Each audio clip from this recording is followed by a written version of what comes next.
Good afternoon, folks. It's Robert Perry. It's Saturday.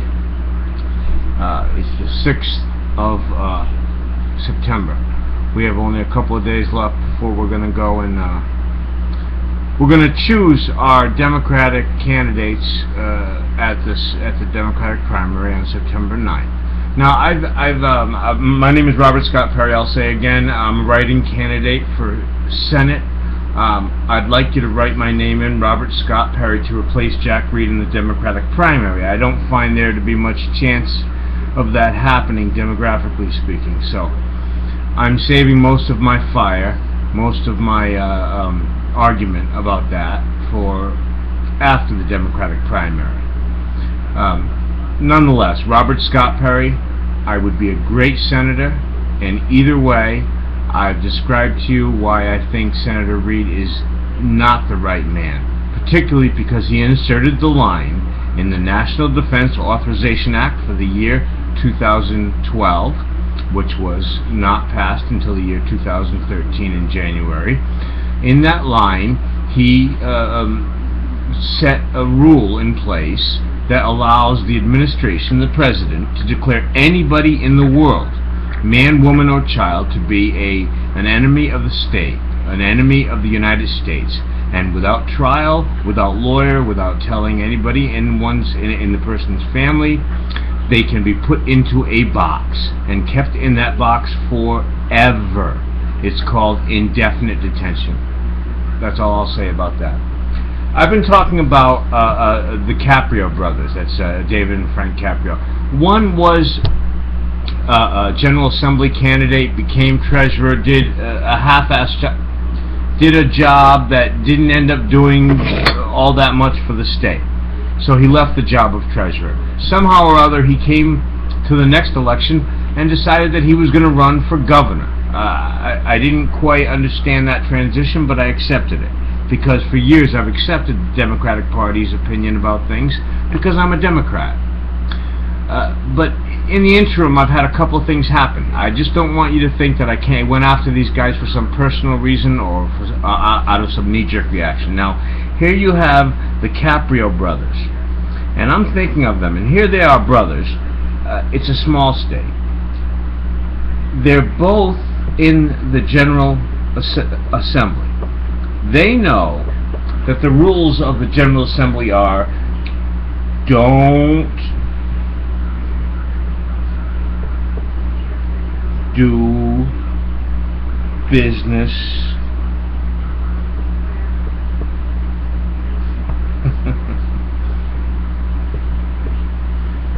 with the state. I don't write very well, not great penmanship either, but I think it's pretty clear. The Caprio brothers knew, that's two brothers in a small state, that you don't do business with the state. Now, this isn't the best way to communicate it, but I think I've communicated a simple concept. If you're in the General Assembly, you don't do business with the state. Well, David Caprio, who was the chairman of the Democratic Party that my entire life I've spent listening to, as a member of the General Assembly, did business with the state. He became the hamburgler. He stole the contract for selling French fries, hamburgers, and clam cakes at the beaches. He did that while his brother Frank was running for treasurer. How Frank didn't know that his brother was the hamburglar when it was all happening at the same time, I can't understand it. So he stuck his name out there. He put his name on the ballot for the Democratic primary, knowing that his brother had stolen that contract. His brother got caught stealing that contract. Pretty easy with the internet nowadays. You really can't hide anything, guys. I've been trying to tell you that, but nobody listens. Or at least I should say the other Democrats in the state in my age group that are looking for jobs working for the state don't seem to get it. Your digital footprint is forever. Whatever you do on the web, it doesn't go away. Okay, so that really changed my mind. Just the hamburglar bit. where his brother did business with the state knowing that it was illegal. And he was a member of the General Assembly. Both of them were. They both knew the rule. That left me thinking about Seth Magaziner versus the hamburgler's brother. It wasn't much of a choice. I had my reasons for wondering whether Mr. Caprio was a man of good character. He told the president to screw. He was in the General Assembly around the time that we gave $75 million to a baseball player. And then right after that, he was the treasurer. I had reasons for wondering. I didn't pick on Mr. Caprio because it came in the newspaper, or because I liked Seth Magaziner. Now I've looked into Mr. Magaziner, and it appears that his time managing money is good time, and we should give him credit for it. We should give him the opportunity as someone who was not involved in a Democratic Party that we know has been rife with problems to do with money management. This is a good money manager. This is a young man. Let's give Mr. Magaziner a chance. I didn't pick on David Caprio because of his name, or because of his appearance, or because he begged on television, which I thought was kind of a weak commercial. I think all commercials would be better with politicians if they would just look at us and talk to us. I still pick Mr. Magaziner way ahead of Mr. Caprio, and I think for good reason. The hamburglar incident aside, he didn't do a very good job as treasurer, and he did tell the president to screw. This may sound like a tough guy thing to do, but it was not good. It was not good as far as any kind of a political move. It was a bad political move, Mr. Caprio. So, listen, I'm going to come at you today.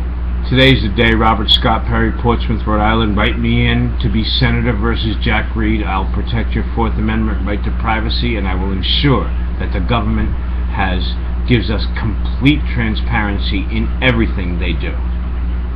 In my government, there will be no black budget. We will know what our government does. We will decide, as a populace, what our government should do. There will be cameras on every cop. You will be photographed.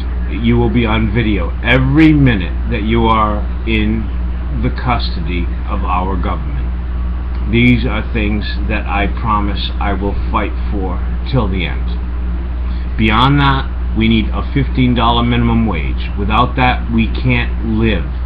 The people at the bottom of the income ladder can't pay the rent, can't feed their children. This is wrong. We've been robbed. The people who make $1 million and more have been stealing this money. The minimum wage has not gone up in my entire lifetime, not to any extent that makes any difference.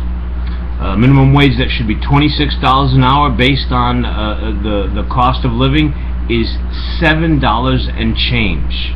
It's a joke. There's more to it than that. But we have to get our money back. We have to get our privacy back. We have to open up the government to become more transparent. Write me in it as Senator to replace Jack Reed. That's United States Senator Robert Scott Perry. I'll do the job for you.